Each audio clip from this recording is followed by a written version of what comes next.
The following podcast contains language that may not be appropriate for all listeners. Discretion is advised.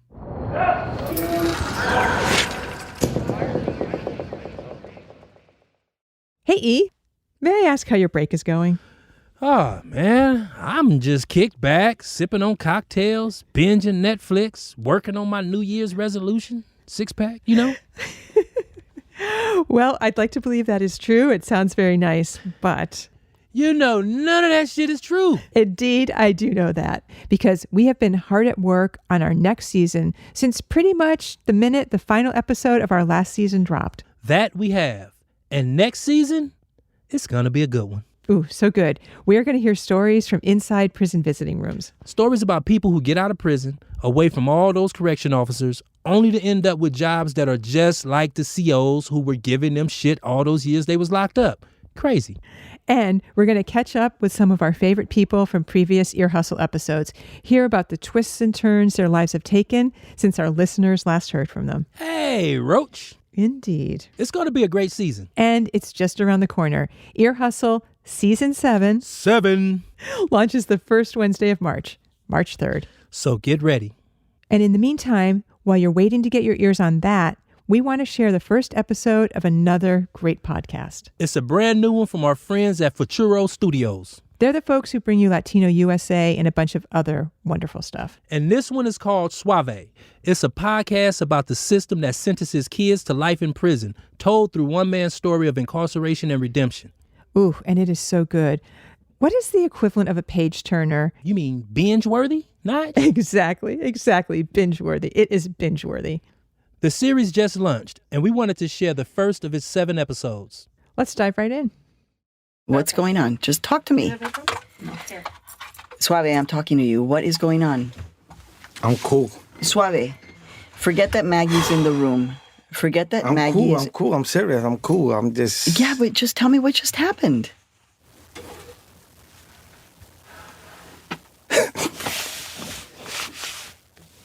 I never thought I'd be locked up in a room like this again. I'm cool. I know you're cool, sweetie. You're out of I prison. just had a little flashback. Okay. It's just like, it's too real. It's too real. It's like, damn. The reality is, I had a life sentence. There's no parole in the state of Pennsylvania for lifers. When you're a lifer, then they tell you, where do you want your body sent to when you die? So you got to mentally prepare for the worst. But I made it. I made it out, so I'm good. You're making me cry, actually. That's the fact that you're having this reaction to this room, I mean, it's just a studio. It's a dark little, constructed studio. And the both of us are crying about a friggin' studio. Well, to most people, it's probably just a studio, but to me, it's like, it's a space where I spend a portion of my life in. The thing is, what you don't know, Suave, is that it was actually in this room, right? In this studio where you would call and I'd come running in and we'd record. I'd hold the phone up here, right here. So it was in this room that I had hundreds of phone calls with you. Wow, I didn't know that.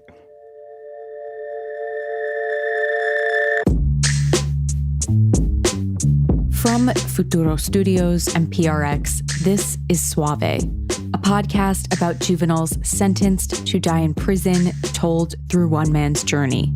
I'm Maggie Freeling. David Luis Suave Gonzalez was sentenced to mandatory life in prison without parole for a crime committed when he was 17 years old. He was found guilty of first-degree homicide. This is his story of incarceration, redemption, and an unusual relationship between a journalist and a man convicted of murder. So Maria, back in 1993, when you and Suave first met, who were you? All right, so I was much younger. I was recently married.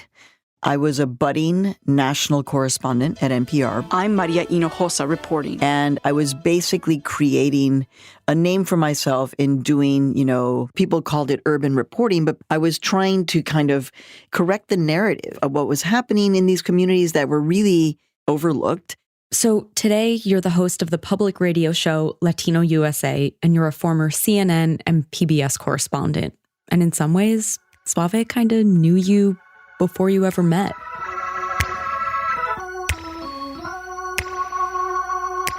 The only station that would come on was NPR radio and Power 99. Philly's Power 99. So I listened to that radio like for 2 years. Every day, 6 o'clock in the morning.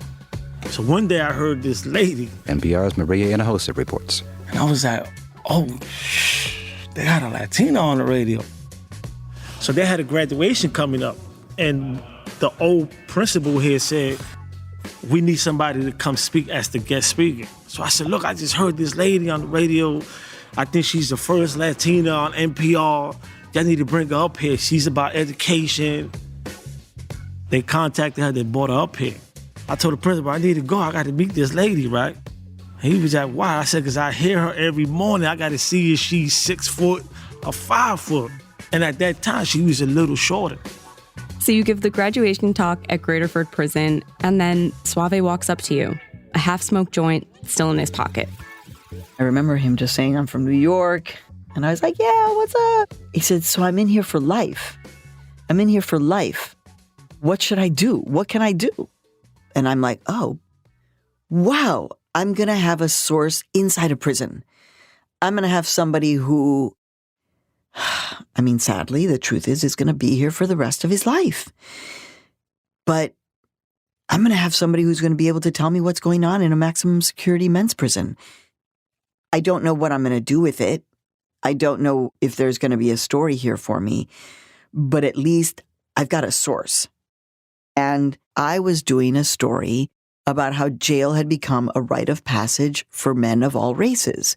It was the first story you did on Suave in the 90s, and you call him by his first name. David is a member of a prison group called Lifers Incorporated. Penitentiaries to me was the place where you could become a man, get big, pump a little weight, come back out. The women want you because you've been in jail, get a couple of tattoos.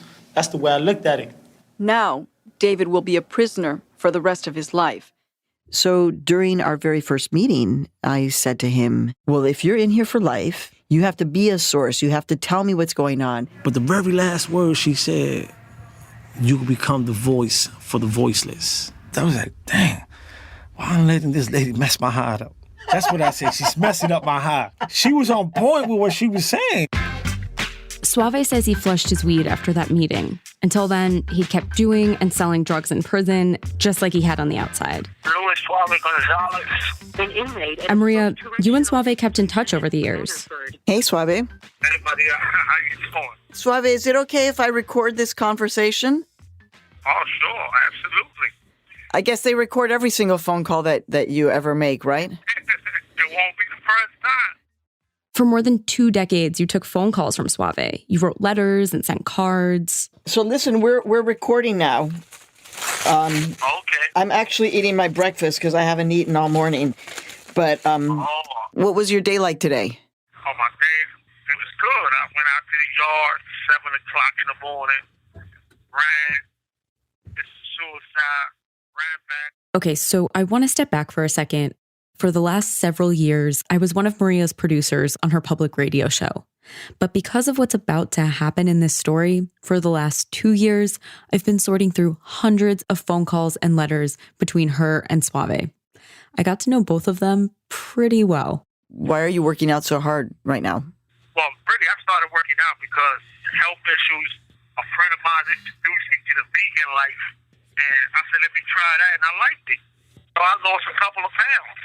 And Maria, you also visited and recorded Suave in prison. 2, 1, 2, 3, 1. This is C block. Sir, Suave is in here? Yeah, he houses on this block. So Suave, when you first got here in 1988, being sentenced to life, what were you thinking then as the juvenile? At the time, that didn't mean nothing. You know, it hit me almost 10 years later that I have a life sentence that I'm gonna die in prison. That's when it hit me because I was illiterate. I really didn't understand the process. This is Maria and a producer talking to Suave during a visit to Graterford Prison in 2014. I learned how to read and write to write Maria from prison. Just so we're clear, you're saying that you had been raised in the United States of America, going to school, You're saying you did not know how to read or write? No, I didn't know how to read and write. You knew something. You knew... No, I knew how to write my name. When I came to prison, I knew how to write my name. That's it. Took me 7 times to get a GED. That's almost 6 years. And in my 7th trial, I got it. Once I got that, college program became available. I signed up. But before all of this, Suave says he was on a death mission. I can honestly tell you today that if I would have never met Maria, I probably would have been dead in prison. Probably would have been dead. He was one of the guys in the prison who was basically wreaking a bit of havoc, you know. And he's talked about it now, having just really not appreciating life. I came in with an IQ of 56. The state of New York, on paper, said, Mr. Gonzalez is mentally retarded. That's what they said on paper. And I believed that for many years. So everything I did in my life was based, I'm retarded anyway. Who cares? If anything, I wish I would have met her when I was home. And she would have told me them words. So you could be the voice for somebody, for the voiceless. If you ask me, who's your heroes? I would say my mother, Maria, and God. But this wasn't the traditional journalist-source relationship. I mean, there were the Christmas cards. She sent Christmas cards, and she sent cards, and she wrote. Maria, do journalists send their sources Christmas cards? So I actually think that this is a much broader question for me. To me, the role of the journalist is not only to uncover, you know, these stories, but actually there is a tool that we as journalists can use, which is our humanity. That if you give humanity, you're going to get it back. And I guess I kind of intuitively understood what it means to get a Christmas card. And I'm a Christmas card lady. I mean, I learned that from my mom. Why did you stay in touch with him? If I wasn't going to be reporting on him? Like, why did you care if he talked to you or not? There's so many people you meet and you could stay in touch with. Why Suave in particular? Well, that's an interesting question. I mean, I guess in the back of my mind, I always wondered, is something going to happen at Graterford Prison where there's going to be some kind of a riot or something? And I'm going to be the one that's like, I have this source, you know? And the way we spoke was like, you're on the inside, be my eyes and ears, letting you know I haven't forgotten about you as a human being and as a source. But at a certain point, you actually start talking to Suave about your own life. And then this is when you even said you first felt like you crossed a line. And so do you think at that point you were feeling he was more than just a source? I don't know. I mean, in some ways, that's a really fascinating question. I even remember it was, I was standing by my little succulent garden on my windows, and Suave called, and I was like I was an emotional basket case. You know, my father, my cousin, you know, my best friend, they all died all around the same time in the same year. Right. And so this was 2015, the year all this happened. So I just remember, oh my God, I remember that I started crying. But I guess he asked, you know, how you doing? And I said, well, truth be told, this is a really difficult time. And, you know, I was really just an emotional wreck. I remember kind of hanging up and just being like, God, what kind of an asshole are you? Like, in other words, what I'm trying to tell you is this definitely stood out as a conversation where I was like, what just happened here? Like, this feels really weird. That you told Suave about your life. Claro, and that I was telling him about suffering. This man is behind prison bars for life, and I'm talking about my suffering? Please, give me a break. Like, how dare you? And the next thing I knew, I get this letter from Suave, and I open it up, and it's a card, and it's signed by, I don't know, like 25 men? You know, dear Maria, keep your spirits up. Now all you've got all these men who are wearing fucking jumpsuits, and living in little cells, and they're writing you a note. That card, I put it on my succulent garden, and I would look at it. And I just, Not everybody in prison has a relationship with somebody for 20-something years that when you call, always took your phone calls. The reality is when you're in prison, people forget about you. Family members forget about you. They're the first ones. I got a twin sister, and my twin sister never sent me a birthday card in the years I was in prison.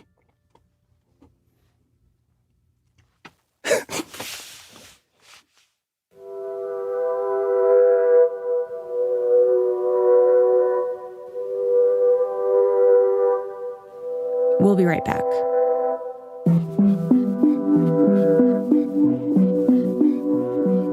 We'll pick up with the rest of this episode after the break.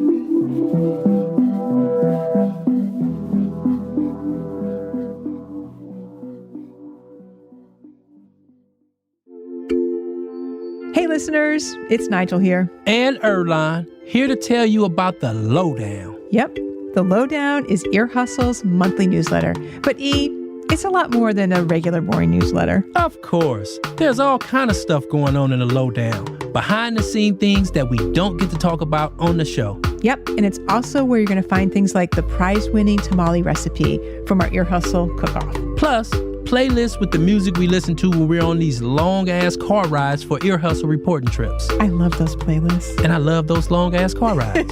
It's a perfect match. It's also a place where we post letters and photos from our listeners, which I gotta say are pretty amazing. So please keep those coming. And it's where we let people know about other projects that our team is working on. Like collaborations with incarcerated people in other prisons, or musical side projects, or public talks. You can subscribe at earhustlesq.com/newsletter. And Nige, tell them about our socials. Oh, yes, I'd love to. You can also keep up with Ear Hustle on Facebook, Twitter, and Instagram at Ear Hustle SQ. Aight, back to the show. Here's the second half of episode 1 of Suave. We're back. And when we left off, Suave had been in prison for nearly 30 years of his life, incarcerated at age 17.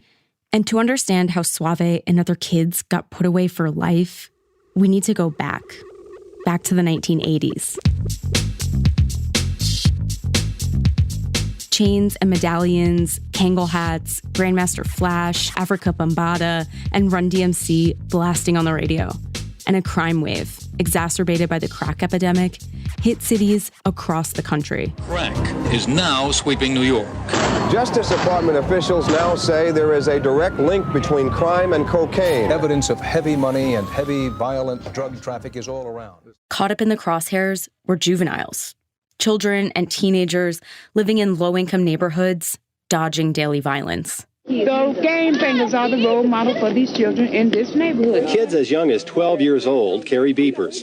They're connected to drug dealers with mobile phones who call them to make deliveries of crack cocaine. So politicians in the 80s under the Reagan administration wanted to look like they were doing something about crime. So they tightened sentencing laws in two ways that really matter for us.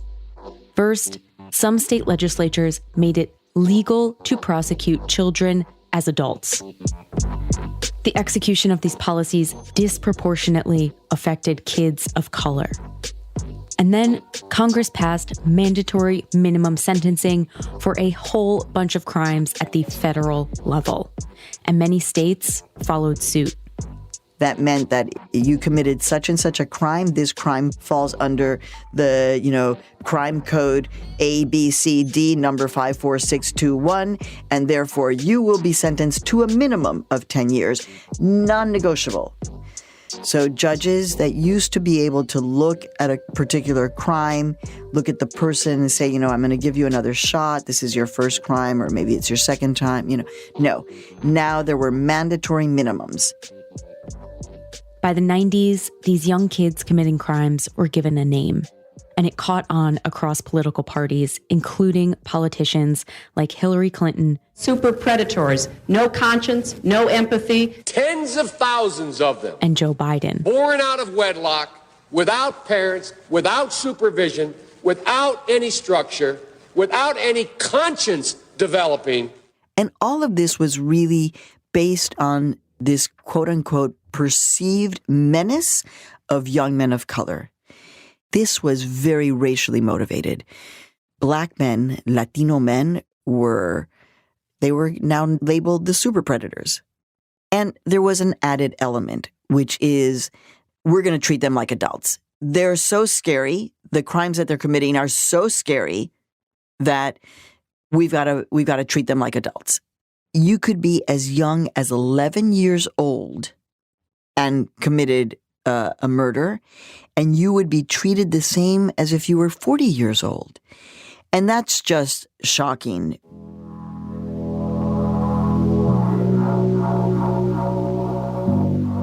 These harsh sentences helped drive the mass incarceration crisis that we see today. And so in 1986, at 17, Suave was charged with first-degree homicide and was sentenced to the mandatory minimum of life without parole. And for decades, Maria, this is all you knew about Suave. And I'm wondering why, for all of these years, didn't you ask Suave what his crime was? I know that it's hard for people to kind of get that into their heads. It's like, hey, Maggie, what's the worst thing you ever did in your life? People on the outside are obsessed with the crime. People on the inside are figuring out how to live. So all you knew was he's in for homicide. What I knew Done. was a juvenile was murdered by another juvenile, and that Suave was in for life, and that it was a horrible tragedy. That child is never coming back. And one of the reasons why I think Suave ended up actually trusting me all of these years was because the code of prison is that you don't spend all your time talking about that. Years go by, and then on June 25th, 2012, everything changed for juvenile lifers. Case 10-9646, Miller versus Alabama. The Supreme Court made a ruling. You can't sentence kids to mandatory life without parole. Their brains are different, and they can't be held responsible the way adults are. Wow, this is crazy that the Supreme Court just said this can no longer happen. And of course, the question was, so what does this mean for you, Suave? And it was just not clear. The Supreme Court decision did not say anything about what should happen to the thousands of lifers already in prison for crimes they committed as kids. But it did bring hope. I can't even sleep. I haven't had a good night's sleep since 2012 because we all know that technically they're holding us under a sentence that no longer is valid. Right, because states like Pennsylvania actually resisted applying this. You know, there was a lot of challenges popping up across the country. So then in 2014, we get Montgomery versus Louisiana. Right. So basically, Montgomery versus Louisiana, it's like the next step in the Supreme Court case. What about all the juveniles who are already in prison, sentenced to life without parole? What do we do with them? The case is named after 73-year-old Henry Montgomery. Henry Montgomery had been incarcerated at Angola, the infamous Louisiana State Penitentiary, since 1963, when he was 17 years old. So he petitions the Supreme Court. Basically, his case is saying he's a model member of the prison community. And so his lawyers asked the court to make life without parole unconstitutional for juveniles who are already in prison, and so make it apply retroactively to people just like him and like Suave. And so the Montgomery decision comes down in 2016. They come out with a decision that says, we want to reopen these cases.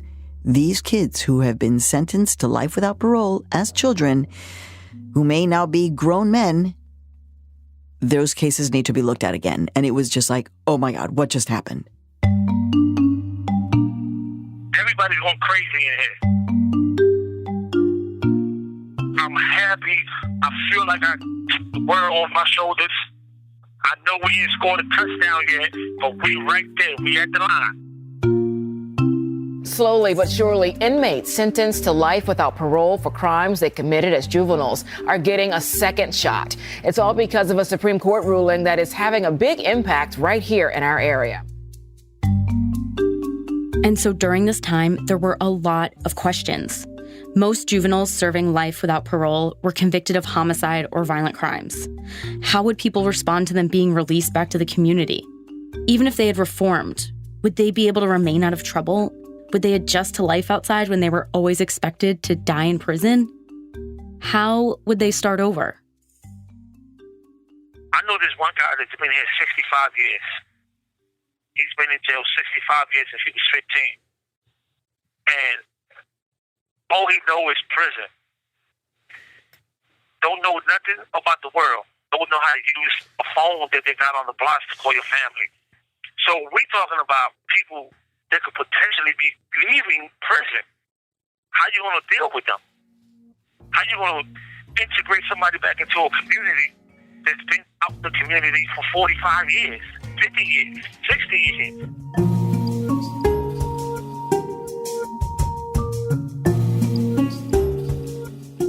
This is a call from Pennsylvania State Correctional Institution, Graterford. Suave?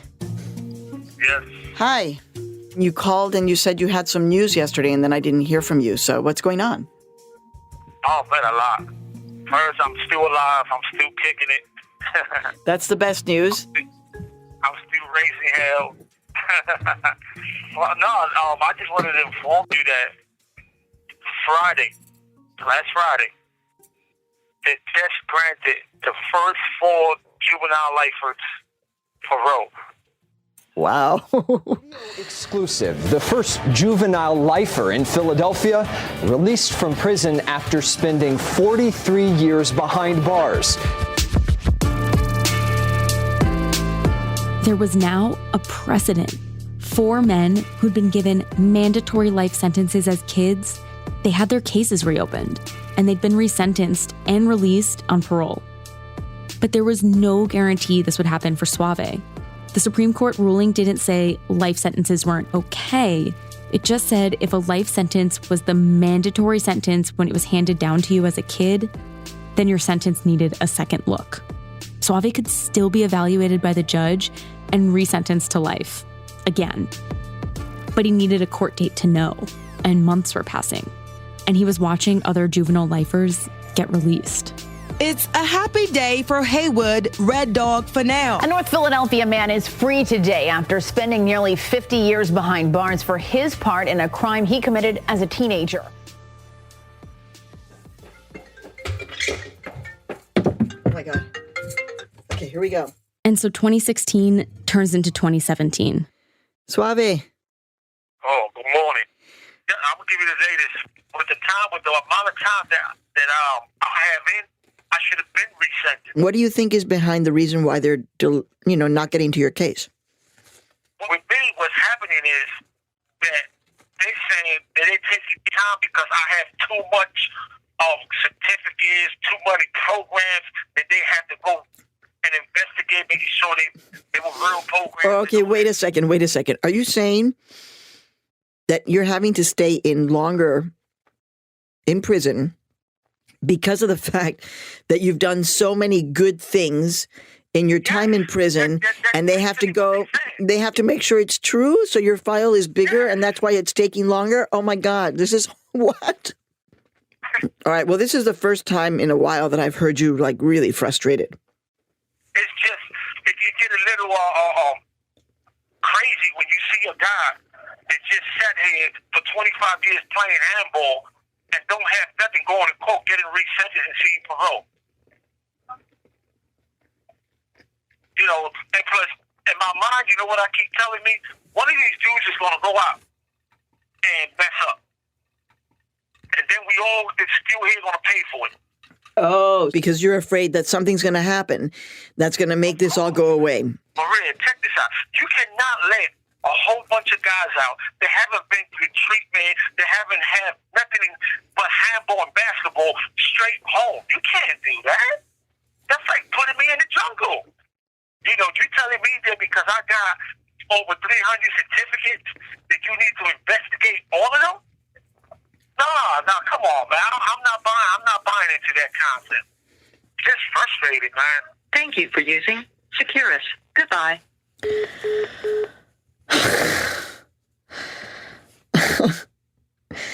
Wow. Even in the best case scenario, Suave knew there would be many things to worry about if freedom came. And deep down, he also knew he wasn't prepared for life on the outside. Sure, he'd done all of these great things in prison, but he'd spent 3 decades living like he was never going to see the outside. And so the anxiety of what was to come went on and on for a while. Who's calling from? Luis Suave Gonzalez. An inmate at a state correctional institution at Graterford. Hey, Suave? Hey, Maria. It's May 8th, right? May 8th. So it's Tuesday, June 6th. Hi, Suave. So what happened? You were going to call me this morning. So it's two... It's I want to tell you, it was really nothing. You know, that we should hear something in the next few weeks. Oh, man, it's like torture slowly. And then finally... Thank you for using Securus. You may start the conversation now. Hello. Hello, Maria. How you doing this morning? Suave, it is Friday, June 9th at 10:44 in the morning. What's going on? I thought we were going to talk at 2. What happened? I wanted to let you know that the judge told the lawyer this morning, we don't have to wait no longer. June 26th, 17 days from today, we're bringing him to court so he could go see parole in July. What? So it's like totally not a normal day for you in prison after 30 years. Today is... And once... Okay, I'm just taking a deep breath. And I bought some clothes. What do you mean? And my lawyer don't think I need clothes. He said it's only going to be like a 45-minute process.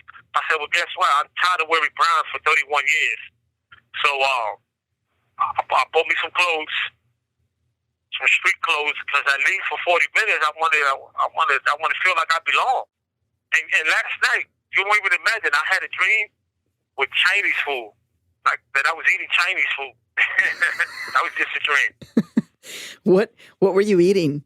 Egg roll and some pork fried rice, and then I woke up and I'm in bed. Man, it's like, wow. Thank you for using Securus. Goodbye. And there you have it. Another phone call, another conversation, cut off in the middle. Okay. So right before Suave's hearing, you get an unexpected phone call from him. Hey, Suave. Hey, Maria, how you doing? My lawyer asked me to ask you a question. Okay. And he want to know if you can say a few words on my behalf. I'm sorry, about what? The lawyer want to know if you can say a few words on my behalf at my court hearing. Because the judge want to hear from 4 or 5 of my closest friends. Your lawyer is asking me to speak on your behalf in court in Philadelphia on June 26th? Yes.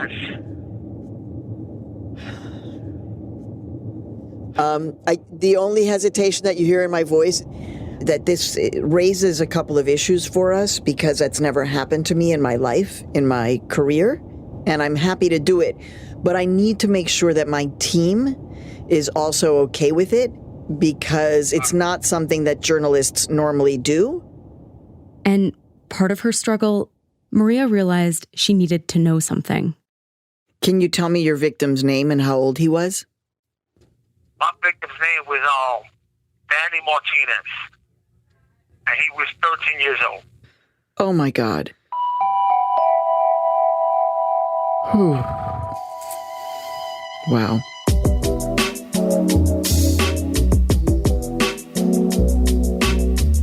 Coming up on this season of Suave. And I went after him with a toothbrush and a razor and cut him like 32 times. Suave evaluates his life. When I was cutting him, you know what I saw? I saw my father doing that shit to my mom.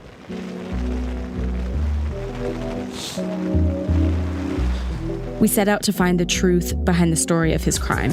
He's following us. Don't look. Oh, shit. Well, clearly he lives at that house. So we should hurry the fuck up and get out of here. And meet a devastating twist that no one expected.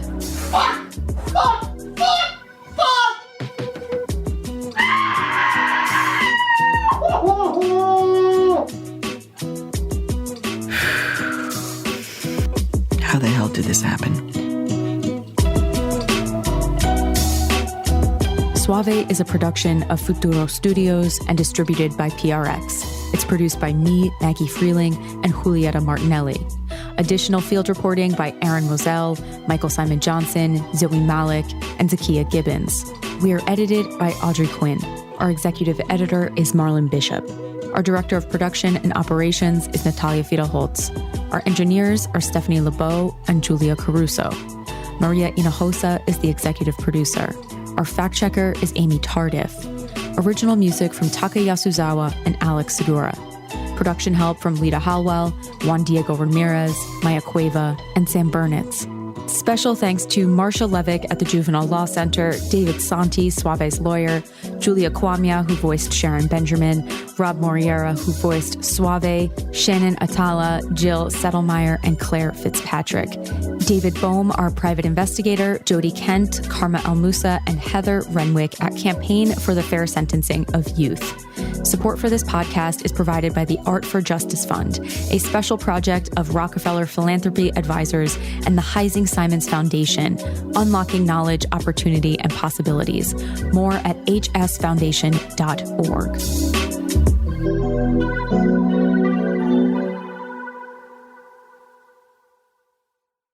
That's the first episode of the series Suave from Futuro Studios. Episode 2 is out now. Find it wherever you get your podcasts. It's great. You should definitely check it out. Speaking of great, Ear Hustle Season 7 will be launching in a few weeks. Yep, March 3rd. It's going to be a good one.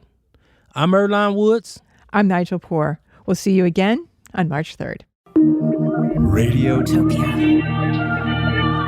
From